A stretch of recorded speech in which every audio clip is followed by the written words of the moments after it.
आज हम बीरभूम के पलाशपुर गांव की गहराइयों में छिपी एक ऐसी कहानी जानेंगे जो शायद किसी के भी रोंगटे खड़े कर दे।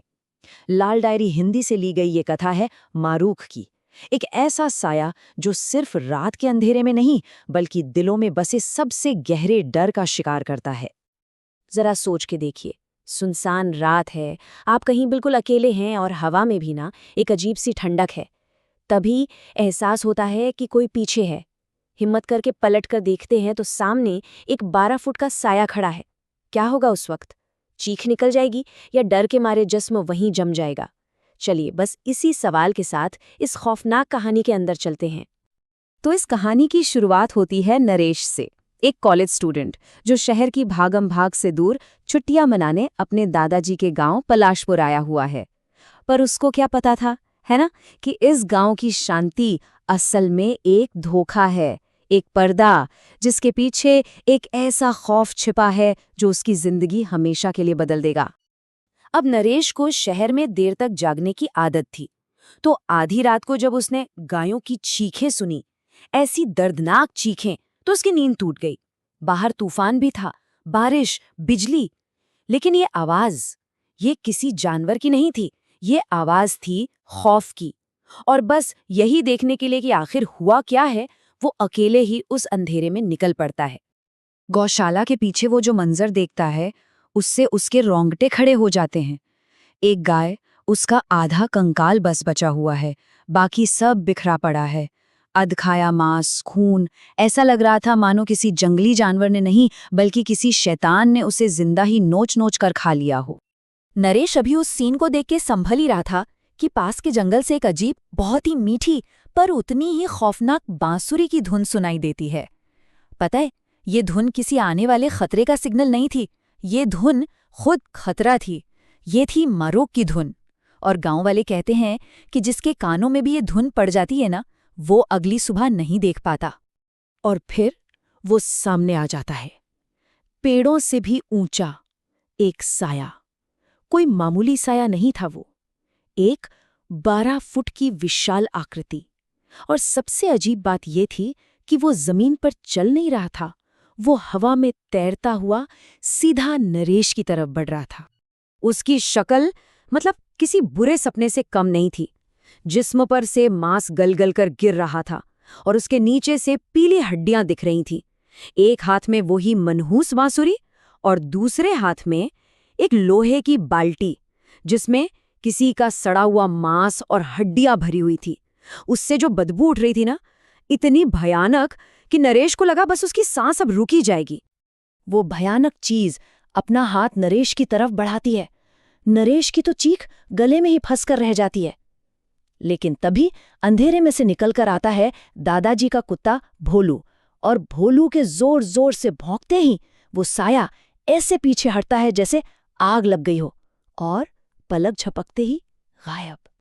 नरेश की जान तो चलो बच गए, लेकिन एक सवाल खड़ा हो गया था। आखिर वो चीज थी क्या?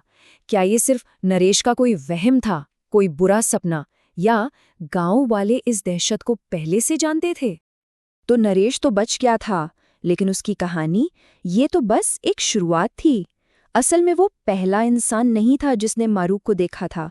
पलाशपुर के लिए ये कोई अनजान साया था ही नहीं, बल्कि ये एक जाना पहचाना खौफ था, एक ऐसी दहशत जो न जाने कितने सालों से गांव की रातों में जिंदा थी। तो सवाल ये है कि मारूख है कौन? बीरभूम के लोग एक जिंदा लाश को मारूख कहते हैं। मतलब एक ऐसी आत्मा जो रात में भटकती है और जिसकी बांसुरी मौत का पैगाम लेकर आती है। इस दहशत की जो जड़ें हैं ना, वो करीबन 5 साल पुरानी हैं, और शुरुआत हुई थी माधव नाम के एक मछुआरे से। वो गांव का पहला, कह सकते हैं, ऑफिशियल शिकार था, पहला इंसान जिसने मारूख का सामना किया, और उसमें उसकी जान चली गई। हुआ ये था कि माधव रात में नदी से लौट रहा था जब उसने उस लंबी सी आकृति को, एक बकरी को कच्चा चबाते हुए देखा। अब माधव ने हिम्मत करके उसे टोक दिया तो उस चीज ने पलटकर माधव पर ही हमला कर दिया और बस एक ही झटके में उसकी गर्दन मरोड़ दी। अगली सुबह माधव की लाश खेत में मिली, बिल्कुल वैसी ही हालत में जैसी उस गाय की थी। मांस नोच नोच कर खाया गया था। तो यहाँ पर सबसे बड़ा सवाल उठता है, ये भयानक जीव आखिर आया कहाँ से?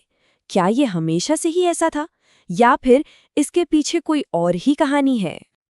और यहीं पर ये कहानी एक बहुत ही ट्रैजिक मोड़ लेती है, क्योंकि मारूक हमेशा से ऐसा राक्षस नहीं था। वो कभी एक इंसान हुआ करता था, एक 13 साल का लड़का जिसका नाम था तापस। तापस जो था बहुत जिद्दी और गुस्सैल किस्म का लड़का था। कहते हैं एक रात उसने जिद पकड़ ली कि उसे नदी की मछली खानी है। बेचारा बाप मजबूर होकर उस अंधेरी रात में निकल गया, पर कभी लौटकर नहीं आया। कुछ घंटों के बाद तापस खुद घर लौटा, लेकिन उसकी हालत देखकर सबके होश उड़ गए। वो पूरा खून से सना हुआ था और उसके हाथ में जो बाल्टी थी उसमें उसके अपने पिता का मांस और हड्डियां थीं। सोच के देखिए, जब उसके दादू ने इस हरकत के लिए उसे पीटा तो वो घर से भाग गया। 15 दिन बाद खेत में उसकी सड़ी हुई लाश मिली और कहते हैं उसी रात से तापस की आत्मा मारूक बनकर इस गांव पर अपना कहर बरसा रही है। लेकिन हर खौफनाक कहानी में कहीं ना कहीं उम्मीद की एक किरण होती है। मारूक भले ही कितना भी ताकतवर हो, उसकी एक कमजोरी है, एक ऐसी चीज जिससे वो आज भी डरता है। तो इस आतंक से बचने का तरीका क्या है? गांव वाले इस जिंदा लाश से खुद को आखिर बचाते कैसे हैं? जवाब बहुत सिंपल है और शायद इसीलिए और भी ज्यादा शॉकिंग है। जवाब है कुत्ते। जब तापस जिंदा था ना, तो उसे कुत्तों से बेइंतहा डर लगता था। और ये एक ऐसा डर था जो मरने के बाद भी उसकी आत्मा के साथ रह गया। आज भी मारू कितना भी खौफनाक क्यों ना हो, वो कुत्तों की आवाज सुनते ही भाग खड़ा होता है।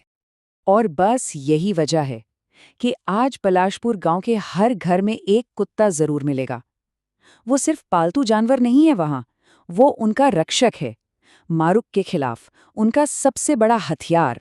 कुत्ते रक्षा तो कर सकते हैं, लेकिन ये कहानी हमें एक आखिरी और बहुत परेशान करने वाले सवाल के साथ छोड़ जाती है कि क्या होता है अगर कोई उस अंधेरी रात में अकेला पकड़ा जाए, बिना किसी रक्षक के, और उसके कानों में दूर से वो बांसुरी की धुन पड़ जाए, तो उसका क्या होगा?